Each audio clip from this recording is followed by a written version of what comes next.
વડોદરા મહાનગરપાલિકાની દબાણ શાખાની ટીમ દ્વારા ઇલોરા પાર્ક વિસ્તારમાંથી ગેરકાયદેસરના દબાણો હટાવવાની કામગીરી હાથ ધરવામાં આવી હતી।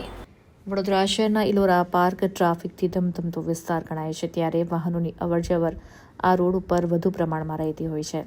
ત્યારે વડોદરા મહાનગરપાલિકાની દબાણ શાખા દ્વારા ઇલોરા પાર્ક ચોકીથી નટુભાઈ સર્કલ સુધી દુકાનોની આગળ ફૂટપાથ પરના ઓટલા, શેડ, હોર્ડિંગ સહિતના દબાણો દૂર કરવાની કામગીરી હાથ ધરવામાં આવી હતી।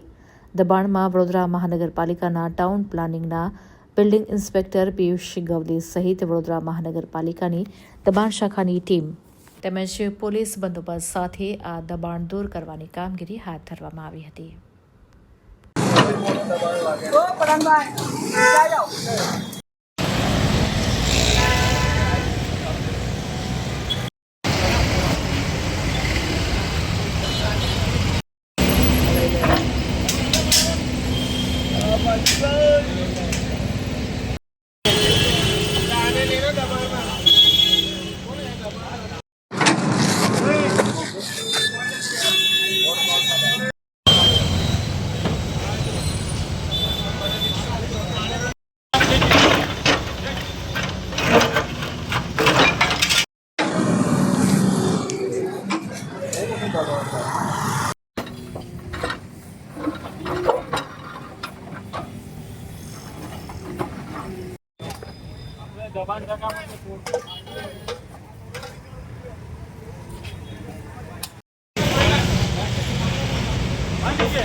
ટાઉન પ્લાનિંગ શાખામાંથી આવું છું, બાંધકામ તપાસની પિયુષભાઈ ગવલી।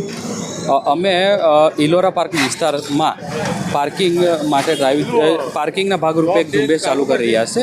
માનનીય મ્યુનિસિપલ કમિશનર સાહેબની સૂચના મુજબ લોકો પાર્કિંગની જગ્યામાં જ પાર્કિંગ કરે અને રસ્તા પર પાર્કિંગ ના કરે એ હેતુથી અમે પાર્કિંગની જગ્યામાં જે કંઈક આવતા દબાણો એ દૂર કરી રહ્યા છે। અત્યારે અમે સુગમ પાર્ક, આગળ સુગમ અમૂલ પાર્ક અને એની બાજુમાં લેન્ડસ્કાર્ટ બિલ્ડિંગ અને ક્રિષ્ના એ મળી ટોટલ 150 ચોરસ મીટર જેટલું અમે દબાણ દૂર ખુલ્લું કરાવ્યું છે આજે। માનું છું જે મોટા મોટા કોમ્પ્લેક્સ છે, પાર્કિંગ વ્યવસ્થાઓ છતાં વાહનો પાર્કિંગ બહાર કાઢવા કારણે દબાણો થતા હોય છે। ઓકે, ટ્રાફિક જામ થાય। હા, અત્યારે અમે એના માટે જ ડ્રાઈવ કરીને ગ્રાઉન્ડ લેવલ પર કામગીરી થાય એ માટે જ અમે આખી દબાણ શાખાની ટીમ, પોલીસની ટીમ, જે તે કન્સર્ન વોર્ડ ઓફિસર અને ટાઉન પ્લાનિંગ ટીમ સાથે એક આખો સર્વે ચાલુ કરી દઈએ છે અત્યારે, કે લોકો શું કરે છે કે રસ્તા પર પાર્કિંગ કરે છે, પાર્કિંગ હોવા છતાં એમાં કરી નથી શકતા એમ, એની એક અવેરનેસ આવે લોકોમાં અને એક કેવું છે કે એક મેસેજ જાય। યસ, પિયુષભાઈ ગવલી।